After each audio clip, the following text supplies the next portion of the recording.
This is a third incarnation of a little miniature garden I've made with these particular ceramic toadstools and toadstool houses.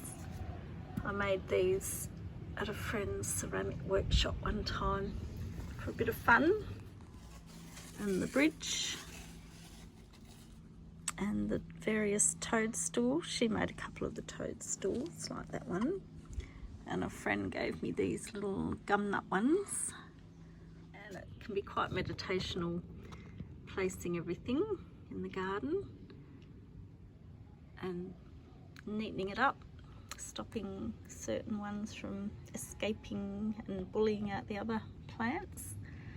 And it's good to get these tiny little succulent species as opposed to bigger types like over here, because they grow way too big, way too quick.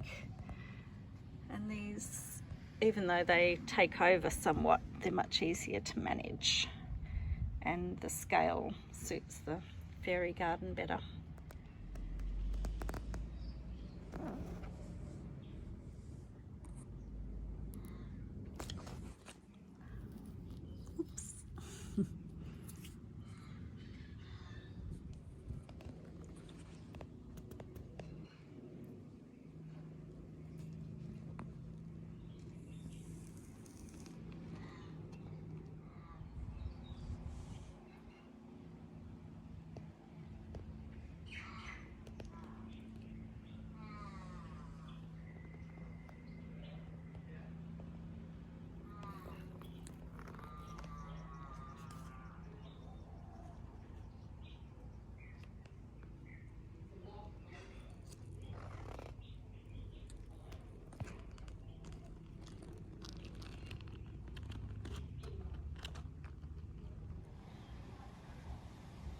And here I am about 5 months later.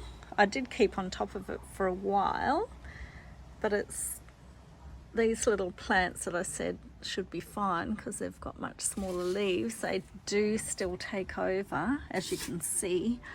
The poor old toadstools are totally grown over. You can't even see the and the mosses all died, and some plants have been smothered entirely. I need to save that little speckled thing because I love that plant. That's been totally overcome by this little succulent, but aren't the flowers pretty? They're gorgeous. What else is going on here? So I could either start again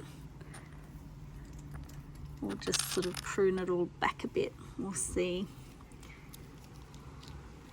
It's still pretty, it's just mostly the toadstools are so totally enveloped.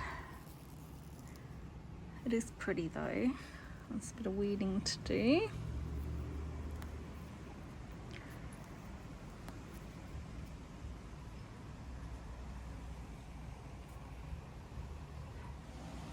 It's a few days later and I decided I'd tidy it all up rather than start from scratch. So I've reinstated the little stone paths and I've pulled out a heap of this one, as you can see. I'll have to find someone who would like to grow those little cuttings. I hate just throwing them away.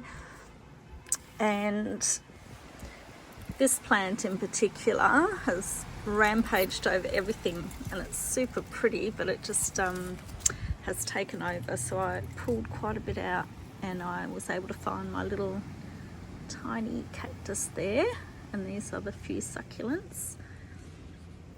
And the little speckled plant that was being smothered, I planted it over here.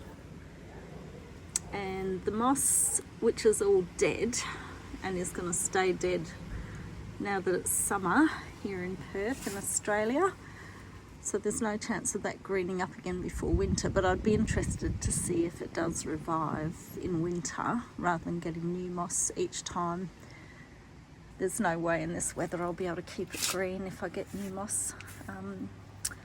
So it'll just have to look a bit barren there, but it's been nice to liberate this one. This is so pretty. This is an unusual one. It gets beautiful little bits that it throws out there.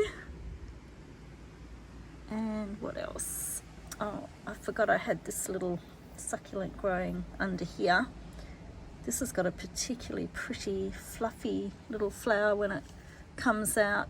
It's pink and it looks very like a verticordia, one of our native Australian plants, even though it's not native to here, but the flower looks similar. And these strange little things.